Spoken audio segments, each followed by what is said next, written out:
یعنی شبنم پائمال ہے، مطلب شبنم بھٹکا ہوا ہے۔ جب ہم شعر کی تشریح کو پڑھیں گے تو وہاں اور بہترین انداز میں ایکسپلینیشن کے ساتھ پڑھیں گے۔ تو دوسرا ہمارا کیا تھا، لفظ و معانی۔ تو تیسرا کیا ہے، تیسرا یہ ہے کہ اشعار کی تشریح، لائن با لائن ایکسپلینیشن۔ تو پہلا شعر جو ہم نے پڑھا تھا اس کی تشریح دیکھیں گے، پہلے شعر پڑھیں گے پھر اس کی تشریح دیکھیں گے۔ پہلا شعر کیا تھا، خالق دو جہاں ہے تو ازد ذوالجلال ہے، یکتا ہے تیری ذات پاک عالی و بے مثال ہے۔ تو اس شعر کی تشریح کیا ہے، اس شعر کی تشریح ہے، شاعر اللہ کی بارگاہ میں عرض کرتا ہے کہ اے اللہ، تو ہی دو جہاں دنیا اور آخرت کو پیدا کرنے والا اور بڑے جلال و عظمت والا ہے، تیری پاک ذات اکیلی یکتا ہے، سب سے بلند ہے اور تیری کوئی مثال نہیں دی جا سکتی۔ پہلا شعر کا تشریح جو تھا وہ یہی تھا کہ شاعر اللہ کی بارگاہ میں عرض کرتا ہے، کیا عرض کرتا ہے کہ اے اللہ، تو ہی دو جہاں دنیا اور آخرت کو پیدا کرنے والا اور بڑے جلال و عظمت والا ہے، تیری ذات پاک اکیلی یکتا ہے، سب سے بلند ہے اور تیری کوئی مثال نہیں دی جا سکتی۔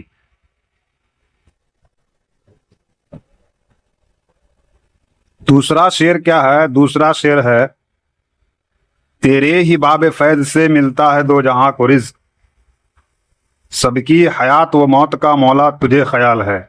شعر کی تشریح، اس کائنات کے تمام جانداروں کو رزق صرف تیرے ہی سخاوت کے دروازے سے ملتا ہے۔ دنیا میں کون کب جیے گا اور کب مرے گا، اس حیات و موت کا پورا اختیار اور علم صرف تیرے ہی پاس ہے۔ شعر کا تشریح ہے کہ اس کائنات کے تمام جانداروں کو رزق صرف تیرے ہی سخاوت کے دروازے سے ملتا ہے۔ باب فیض، سخاوت کا دروازہ۔ دنیا میں کون کب جیے گا اور کب مرے گا، اس کی حیات و موت کا پورا اختیار اور علم صرف تیرے ہی پاس ہے۔ شعر نمبر 3، قدرت خاص کا تیری عکس ہے بزم کائنات، قدرت خاص کا تیری عکس ہے بزم کائنات، کونو مقام جل وگر تیرا ہی ایک جمال ہے، کونو مقام جل وگر تیرا ہی ایک جمال ہے۔ تشریح کیا ہے، تشریح ہے، یہ خوبصورت کائنات اللہ کی خاص قدرت کا ایک سایہ عکس ہے۔ زمین سے لے کر آسمان تک کونوں مکا جو بھی خوبصورتی نظر آتی ہے وہ سب اللہ ہی کے حسن و جمال کی نشانی ہے۔ جو ہم نے پڑھا تو شاعر اس کی تشریح کر رہے ہیں اور کہہ رہے ہیں یہ خوبصورت کائنات اللہ کی ایک خاص قدرت کا ایک سایہ ہے، عکس ہے۔ زمین سے لے کر آسمان تک کونوں مکا جو بھی خوبصورتی نظر آتی ہے وہ سب اللہ ہی کے حسن اور جمال کی نشانی ہے۔ چوتھا شعر کیا ہے، قائم ہے تیرے حکم سے آج بھی نظم زندگی، قائم ہے تیرے حکم سے آج بھی نظم زندگی، تیرے سوا کہیں ملے تو یہ زندگی محال ہے۔ اس شعر کا تشریح دیکھیے گا۔ شعر کی تشریح، دنیا کا سارا نظام، جیسے سورج کا وقت پر نکلنا، رات اور دن کا بدلنا، سب اللہ کے حکم سے چل رہا ہے۔ اگر خدا کا یہ نظام نہ ہو تو انسان کا زندہ رہنا بالکل ناممکن، محال ہو جائے۔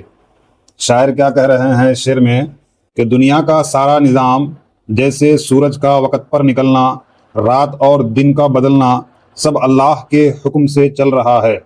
اگر خدا کا یہ نظام نہ ہو تو انسان کا زندہ رہنا بالکل ناممکن، محال ہو جائے۔ شعر نمبر 5، صاحب عقل و فہم کو ناز ہے تیری ذات پر، کس کو؟ صاحب عقل و فہم کو ناز ہے تیری ذات پر، نام سے تیرے دو جہاں واقف حال و قال ہے، نام سے تیرے دو جہاں واقف حال و قال ہے۔ اس شعر کی تشریح کیا ہے؟ اس شعر کی تشریح ہے، شاعر تشریح بیان کر رہے ہیں، جو لوگ عقل اور سمجھ رکھنے والے ہیں انہیں خدا کی ذات پر پورا بھروسہ اور ناز ہے۔ دونوں جہاں کا ذرہ ذرہ اللہ کے نام سے اور اس کی طاقت سے اچھی طرح واقف ہے۔ جو لوگ عقل اور سمجھ رکھنے والے ہیں انہیں خدا کی ذات پر پورا پورا بھروسہ اور ناز ہے۔ کس بات پر؟ اس بات پر کہ دنیا دونوں جہاں کا ذرہ ذرہ اللہ کے نام سے اور اس کی طاقت سے اچھی طرح واقف ہے۔ شعر نمبر 6 کیا ہے کہ لاکھ برس اگر کوئی حمد و ثنا تیری کرے، ہو سکے حق ادا تیری۔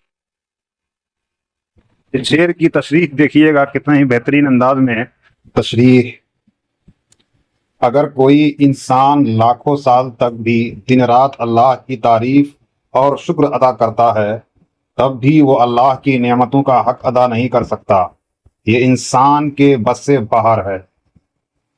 شعر کی تشریح کیا ہے؟ اگر کوئی انسان لاکھوں سال تک بھی دن رات اللہ کی تعریف اور شکر ادا کرتا ہے تب بھی وہ اللہ کی نعمتوں کا حق ادا نہیں کر سکتا۔ یہ انسان کے بس سے باہر ہے۔ شعر نمبر 7، ظلمت دہر میں ہمیں نور سحر کی تلاش ہے، ظلمت دہر میں ہمیں نور سحر کی تلاش ہے، لطف و کرم کی ایک نظر مولا یہ عرض حال ہے، لطف و کرم کی ایک نظر مولا یہ عرض حال ہے۔ شاعر کہتے ہیں کہ ہم دنیا کے اندھیروں اور پریشانیوں میں گھرے ہوئے ہیں اور ہمیں ہدایت کی روشنی نور سحر کی تلاش ہے۔ نور سحر کا مطلب ہدایت کی روشنی۔ اے ہمارے مالک، ہم پر اپنے لطف و کرم کی ایک نظر کر دے، یہی ہماری دعا ہے۔ شاعر کہتے ہیں کہ ہم دنیا کے اندھیروں اور پریشانیوں میں گھیرے ہوئے ہیں اور ہمیں ہدایت کی روشنی کی تلاش ہے، نور سحر کی تلاش ہے۔ مطلب اے ہمارے مالک، ہم پر اپنے لطف و کرم کی ایک نظر کر دے، یہی ہماری دعا ہے، بس اور کچھ نہیں۔ 8واں شعر کیا ہے؟ 8واں شعر ہے مقصد نیک میں صدا کر دے ہمیں تو کامیاب، تیرے حضور خاص میں اپنا یہی سوال ہے۔ شعر کی تشریح کیا ہے؟ شعر کی تشریح ہے اے اللہ، ہم زندگی میں جو بھی اچھے اور نیک کام کرے ان میں ہمیں ہمیشہ کامیابی عطا فرما، تیری بارگاہ میں ہماری بس یہی ایک التجا اور سوال ہے۔ اے اللہ، ہم زندگی میں جو بھی اچھے اور نیک کام کریں ان میں ہمیں ہمیشہ کامیابی عطا فرما، تیری بارگاہ میں ہماری بس یہی ایک التجا اور سوال ہے۔ شعر نمبر 9 لاسٹ والا شعر جو ہے، شاعر صاحب کیا کہہ رہے ہیں کہ شبنم بے نوا کو بھی دے دے عروج بندگی، فکر و طلب کی راہ میں آج بھی یہ پائمال ہے۔ تو اس شعر کی تشریح کیا ہے؟ آخری شعر میں شاعر اپنا تخلص شبنم استعمال کرتے ہوئے عاجزی سے کہتے ہیں کہ اللہ، مجھ جیسے ادنا اور خاموش بندے کو بھی عبادت کا اعلیٰ مقام عروج بندگی عطا کر، کیونکہ سچی راہ کی تلاش میں آج میں بالکل تھکا ہوا اور بھٹکا ہوا ہوں۔